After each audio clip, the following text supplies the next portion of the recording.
Good morning. Today is Friday, September 11th, 2015. First, quick shout out to anybody and everyone who's lost anybody on September 11th. Thoughts and prayers go out to you and to your family and your friends. Today is a sad day in history, 14 years ago, as we all know. I want to talk briefly about the Trump factor and why Donald Trump is leading so far in the polls. Listen to Megyn Kelly real quick, and this is from the first Fox debate for the GOP. One of the things people love about you is you speak your mind and you don't use a politician's filter. However, that is not without its downsides, in particular when it comes to women. You've called women you don't like fat pigs, dogs, slobs, and disgusting animals. Your Twitter account Only Rosie O'Donnell. So Donald Trump is just creaming his opposition from everybody from Ben Carson, who's actually starting to creep up, but also, Carly Fiorina, and the whole slew of incumbent politicians that are governors and senators like Huckabee and Jeb Bush. So what's going on, and why is America taking to Donald Trump so well? Now, the talking heads and the pundits in Washington just can't figure out what the Trump factor really is. It's going to come down to something very similar to why Howard Stern became as popular as he did.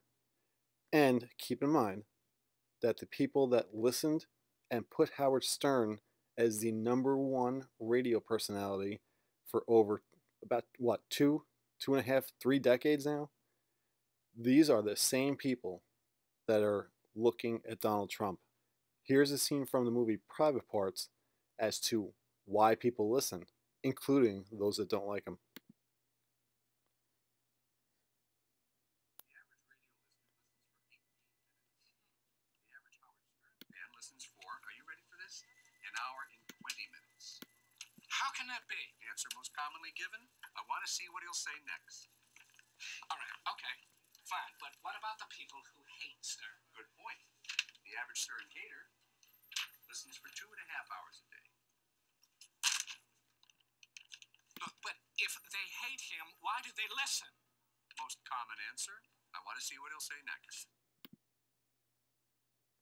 So I apologize for the volume. That's just on the video that I used. The average radio listener listens But for 18 minutes.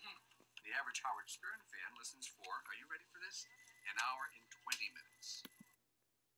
So if you missed the first part, the average radio listener listens for 18 minutes. The average Howard Stern listener listens for an hour and 20 minutes. So you understand, Howard Stern was saying and speaking what that generation wanted to hear. And even those that didn't want to hear it still listened. Why? They wanted to see what he'll say next. Is that much different than Mr. Trump? It's the same generation, basically, that put Howard Stern into his popularity position. So again, we're looking at a figurehead that a generation, and I think it's the Generation Xers, forgive me if I'm off on that, but I believe it's the Generation Xers, or XYs, or whatever they were called, or the Millennials. But they were that group, born around 1965 to 1975, that group, they're all in positions at this current time of influence, of financial power in a lot of cases. Many are professionals that you go to, physicians, lawyers, chiropractors, architects, engineers, the gamut, including all the trades. So, your heating, air conditioning specialists, anybody, electricians, plumbers, all those guys, they're all listening to Donald Trump. He is speaking what is on the minds of most Americans, even though he knows he's politically incorrect. He doesn't care. And guess what? Neither does the rest of the country at this current time that's listening. And if they do care, guess what? They're still listening. That's why his ratings are up. His ratings will continue to go up so long as he keeps speaking what's on the general population's mind. And the general population is the same population that used to, or still does, listen to guys like Howard Stern. So that, I believe, is the Trump factor. And I believe, if I'm not, I'm usually pretty right about this, I believe Trump will get to at least the top 3. And I don't see anybody really strong enough at this point to overtake him for the Republican ticket. Now, I could be dead wrong. Chris Christie could shoot up in the polls.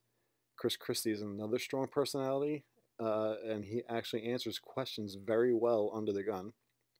And Carly Fiorina is another candidate. She has a rocky past, maybe with Hewlett-Packard, but I think people can look past that at this point.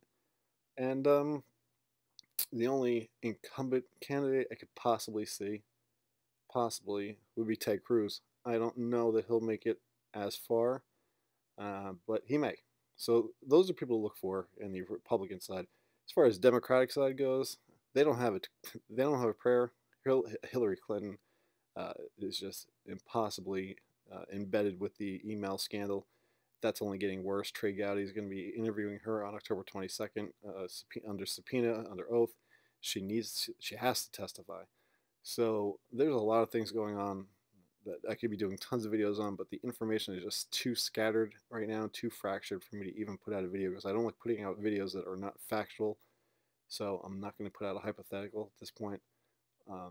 But I wanted to talk about the Trump factor, because I think it's important why people are just gravitating towards Mr. Trump. So that's my take on it. I'd love to hear your comments and see what you guys think. So have a good one. And again, anybody that's mourning on this day of September 11th, I do have my thoughts and prayers going out to you, and I'm sure everybody else does as well. So be safe, be well. This is so typical of American politics, and it's what makes American politics so immensely dangerous for everyone else. I do wish American people would realize that they represent about 5% of the world's population, and they should not feel obliged to get their nose in everybody else's business.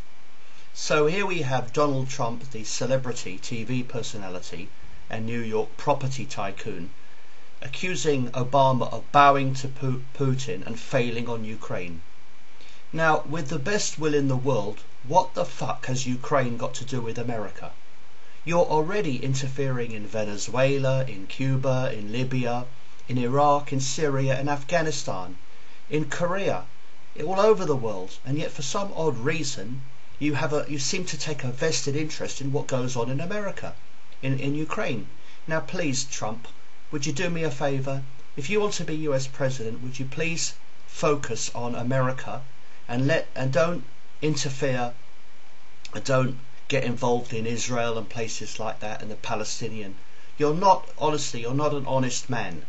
You work for the same old suspects. You're a globalist and elitist, and you're using your charisma, by US standards at least, and you're playing on the fact that Obama is unpopular with many people.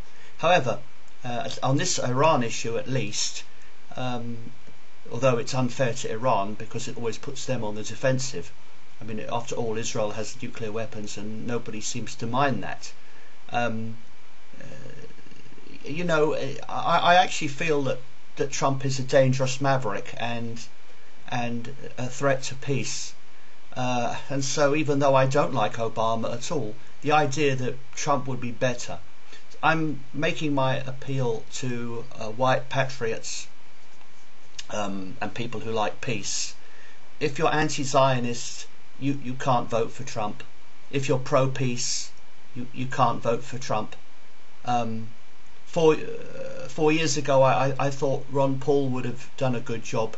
In the end, he let everybody down.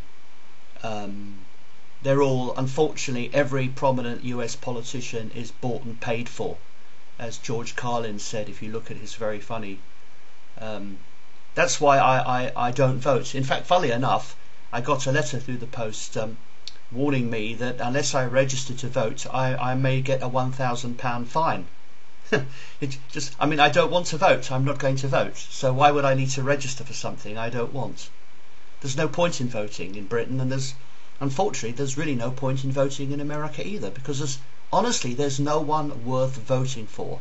And even if you did find someone who pretended to tell the truth or pretended to be honest, then it's almost certain that if they became elected, they wouldn't deliver on any of the promises they've made. So this is the problem we've got. Democracy is a trick. We're made to feel lucky and privileged and empowered by having this really meaningless system. And if America has to, honestly, look at your quality, Donald Trump, Hillary Clinton, Jeb Bush, Joe Biden, Obama, Hillary Clinton. Really, is there anyone there really that you like?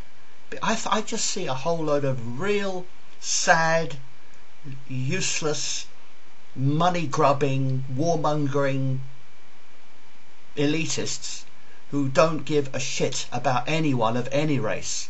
If you're black, if you're white, if you're Native American, if you're South Asian, Hispanic, doesn't matter. Jew, Christian, Muslim, Sikh, agnostic, atheist, Buddhist, it doesn't matter. None of these people have anything to offer. But certainly, I would say this, that anyone such as Trump who thinks it's his business to add Russia to the list of America's enemies, and who wants to get involved in Ukraine, an issue that has nothing whatsoever to do with America.